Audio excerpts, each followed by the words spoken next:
Mazak, time frame apa yang sesuai cocok buat pemula? Time frame satu perkara yang amat sukar untuk dibincangkan, tapi aku akan jawab soalan kamu.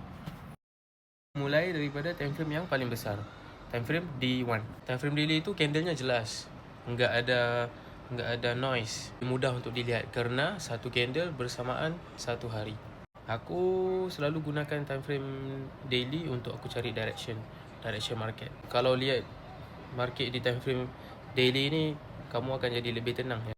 Terus kamu dah tahu direksi gold menggunakan time frame daily, kamu turun ke time frame H4, H1 ataupun minimal M30. Di time frame 3 time frame ini adalah time frame untuk aku mencari zona-zona entry aku. Aku akan cari zona support, resistance, engulfing, trendline di 3 time frame ini. Ini zona-zona yang aku akan entry. Cocok untuk buat pemula ya, kerana kamu enggak akan bingung melihat zonanya. Selepas itu, kamu turun lagi di lower time frame M15 dan M5 untuk kamu cari konfirmasi.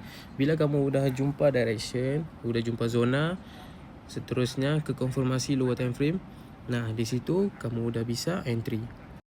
Satu tips penting buat pemula, aku enggak mau kamu terlalu lihat di time frame M1 dan juga M5 kerana di sini akan banyak manipulation pattern, banyak fake out. Jadi buat pemula itu, kalau langsung lihat zona-zona entry di time frame M1 dan M5, langsung kamu entry, percaya kata aku, kamu setup kamu, zona kamu, semudah itu untuk gagal. Jadi itu aja tips aku untuk time frame pemula. Good luck guys. Masuk rumah biru aku, di situ aku akan kasih zona-zona H1, M30 dan juga H4 zone.